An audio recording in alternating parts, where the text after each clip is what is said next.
नमस्कार दोस्तों, स्वागत करता हूं आपका आपके ही चैनल नीटफ्लिक्स। इस वीडियो में आप लोग जानेंगे फ्रेम ऑफ रेफरेंस के बारे में। फ्रेम ऑफ रेफरेंस बेसिकली दो टाइप्स के होते हैं। पहला टाइप है inertial frame of reference. Inertial frame of reference में वो फ्रेम्स आते हैं जो खुद नॉन एक्सेलरेटिंग होते हैं with respect to ground. Ground के रेस्पेक्ट में जो फ्रेम्स नॉन एक्सेलरेटिंग होते हैं उन्हें हम इनर्शियल फ्रेम ऑफ रेफरेंस कह देते हैं। एक और तरीका है देखने का नेट फोर्स से। अगर किसी फ्रेम पे नेट फोर्स 0 हो तो हम उसे डाल सकते हैं इनर्शियल फ्रेम ऑफ रेफरेंस पे। ठीक है, इनर्शियल फ्रेम ऑफ रेफरेंस के बारे में हम लोगों ने जान लिया है। अब बात आती है non inertial frame of reference. Non inertial frame of reference वो फ्रेम ऑफ रेफरेंस होते हैं जो खुद एक्सेलरेटिंग होते हैं विद रिस्पेक्ट टू ग्राउंड, या फिर हम लोग कह सकते हैं जिन फ्रेम ऑफ रेफरेंसेस पे नेट फोर्स की वैल्यू नॉन जीरो होती है उन्हें हम डाल सकते हैं non inertial frame of references में। अब बात यह है कि जो हमारे न्यूटन्स लॉज ऑफ मोशन है वो non inertial frame of references पे काम नहीं करते हैं। Newton's laws of motion does not hold true for non inertial frame of references. तो हम लोग क्या करते हैं, हम लोग एक नया फोर्स इंट्रोड्यूस करते हैं, सूडो फोर्स। उसकी बात हम लोग अभी करेंगे। सबसे पहले आप लोग यहां देखिए, हमने यहां लिखा हुआ है non accelerating with respect to ground inertial के लिए। तो यहां पर जो ग्राउंड वर्ड है वो क्या है, उसका मतलब क्या है? उसका मतलब है अर्थ, विथ रिस्पेक्ट टू अर्थ। तो आप लोग मुझे बताइए कि अर्थ अपने आप में इनर्शियल है या नॉन इनर्शियल? समझिए, अर्थ रिवॉल्व करती है चारों तरफ किसके? सन के। सन की ग्रेविटी की वजह से अर्थ चारों तरफ उसके रिवॉल्व करती है। मान लीजिए कि ये सन है और ये अर्थ का ऑर्बिट है, नियरली सर्कुलर, इलिप्टिकल या फिर ओवल शेप भी कह सकते हैं, और ये अर्थ है। अर्थ हर एक इंस्टेंट पे सन के चारों तरफ घूम रही है, तो उसका जो वेलोसिटी वेक्टर होता है इसका डायरेक्शन हमेशा चेंज होता रहता है। अर्थ का जो वेलोसिटी वेक्टर है इसका डायरेक्शन हर इंस्टेंट पे चेंज होता रहेगा। तो हम लोग कह सकते हैं कि अर्थ भी एक non inertial frame of reference है। Non inertial frame of reference वो होते हैं जिनका एक नॉन जीरो एक्सेलरेशन होता है। तो अर्थ का भी एक नॉन जीरो एक्सेलरेशन आएगा अगर उसका वेलोसिटी वेक्टर चेंज हुआ है तो ठीक है। तो हम लोग तो सारे क्वेश्चंस करते हैं जिसमें अर्थ पे ही करते हैं, और सारे क्वेश्चंस में हम लोग आराम से लगा देते हैं न्यूटन्स लॉज ऑफ मोशन। वो कैसे होता है? वो एक बहुत इंटरेस्टिंग अजम्पशन के साथ होता है कि हम लोग मान लेते हैं, ऐसा अज्यूम कर लेते हैं जो हमारा अर्थ है वो एक इनर्शियल फ्रेम है। हम लोग पूरे के पूरे अर्थ को एक इनर्शियल फ्रेम ऑफ रेफरेंस मान लेते हैं। उससे हम लोगों को कैलकुलेशन में काफी ज्यादा आसानी होती है और हम लोग न्यूटन्स लॉज ऑफ मोशन लगा सकते हैं। अब हम लोग बात करेंगे सूडो फोर्स की। तो दोस्तों, सूडो फोर्स एक ऐसा इमेजिनरी फोर्स है, एक ऐसा हाइपोथेटिकल फोर्स है जो हमें अप्लाई करना पड़ता है। क्यों? ताकि हम न्यूटन्स लॉज ऑफ मोशन कहां लगा सके? नॉन इनर्शियल फ्रेम में। सूडो फोर्स को इंट्रोड्यूस हमने क्यों किया? क्योंकि न्यूटन्स लॉज ऑफ मोशन में कुछ लिमिटेशंस है, और वो लिमिटेशंस क्या है कि न्यूटन्स लॉज ऑफ मोशन हम लोग नहीं लगा सकते नॉन इनर्शियल फ्रेम से।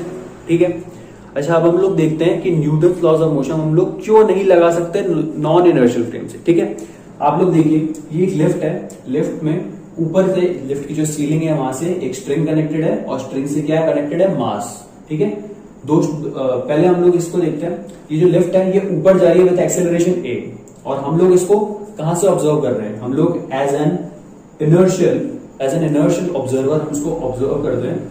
अच्छा, ये इनर्शियल ऑब्जर्वर है, इसका कोई एक्सेलरेशन नहीं है, ये ग्राउंड पे है, अर्थ पे खड़ा हुआ है। ठीक है, हम लोग देखते हैं, अगर ये a इसको देखेगा, इस लिफ्ट को देखेगा, तो इसको क्या लगेगा?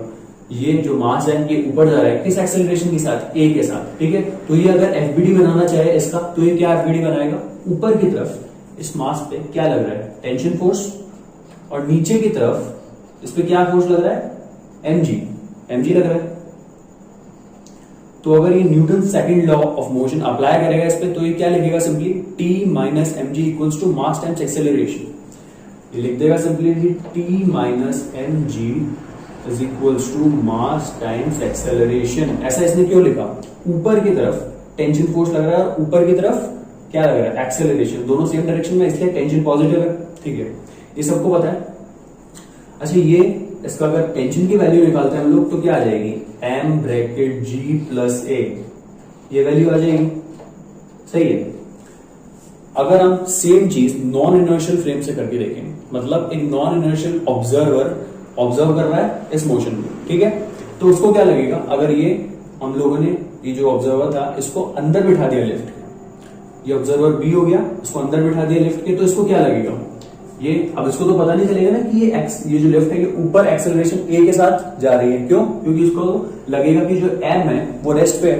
तो ये क्या इक्वेशन बनाएगा, ये Newton second law of motion कैसे अप्लाई करेगा, ये लिखेगा ऊपर की तरफ इसको लग रहा है टी, ऊपर की तरफ टी लग रहा है और नीचे की तरफ लग रहा है एम जी, ठीक है।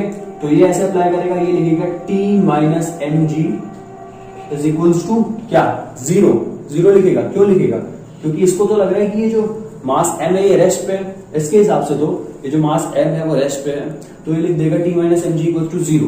तो इसकी t की वैल्यू आएगी t is equals to M g, ठीक है। अब क्या ये वैल्यू सही है, ये इसकी, क्या ये जो रीडिंग आई है ये इसकी सही है? नहीं, ये सही नहीं है। क्यों? क्योंकि हमें पता है कि ये जो मास है ये खुद ऊपर एक्सेलरेशन a के साथ जाएगा, ठीक है, एक्सेलरेशन a के साथ जा रहा है इन रियलिटी में, तो ये जो इसकी रीडिंग है ये गलत हो गई, ठीक है, ये हमें पता चल गया। अच्छा, अब रीडिंग गलत हो गई तो क्या करें, अगर रीडिंग हमारी गलत हो जाती है तो हम लोग क्या करेंगे, हम लोग यहाँ पे सूडो फोर्स लगाएंगे। सूडो फोर्स क्या होता है, सूडो फोर्स का फॉर्मूला होता है, यहाँ देखिए, pseudo force on object is equals to minus of mass of object multiplied by acceleration of observer in non inertial frame. ये होता है f p equals to minus m a naught, ठीक है।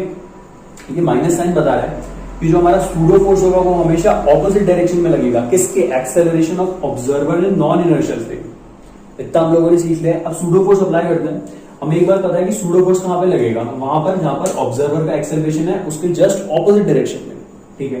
तो ऑब्जर्वर का एक्सेलरेशन कहां पे, ऊपर की तरफ है। ये जो हमारा ऑब्जर्वर है इसका एक्सेलरेशन किसकी तरफ हो रहा है, ऊपर की तरफ। तो हम लोग अप्लाई करेंगे इस पे नीचे की तरफ सूडो फोर्स, नीचे की तरफ। अगर इस सेम केस में सूडो फोर्स अप्लाई करते हैं हम लोग तो क्या लिखेंगे, बस नीचे लगा देंगे हम लोग एम ए, जितना ऊपर एक्सेलरेशन लग रहा है ऊपर उतना नीचे लगा दो, तो क्या लिखा जाएगा, T is equals to M G plus A. ये टेंशन दिखेगा हमें, क्या ये टेंशन इस टेंशन के बराबर है, बिल्कुल दोनों सेम है।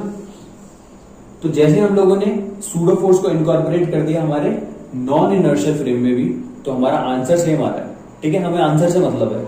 सूडो फोर्स किसने बनाया गया है, सूडो फोर्स कोई रियल फोर्स नहीं है, सूडो फोर्स का कोई फिजिकल सिग्निफिकेंस नहीं होता, ठीक है। सूडो फोर्स एक नकली फोर्स है, एक इमेजिनरी फोर्स है, एक हाइपोथेटिकल फोर्स है, उसे हमने सिर्फ इसलिए लगाया ताकि हमारा कैलकुलेशन सही हो जाए, हम Newton laws of motion apply कर पाए, खासकर न्यूटन सेकंड लॉ अप्लाई कर पाए, कहां पर, नॉन इनर्शियल फ्रेम में, ठीक है।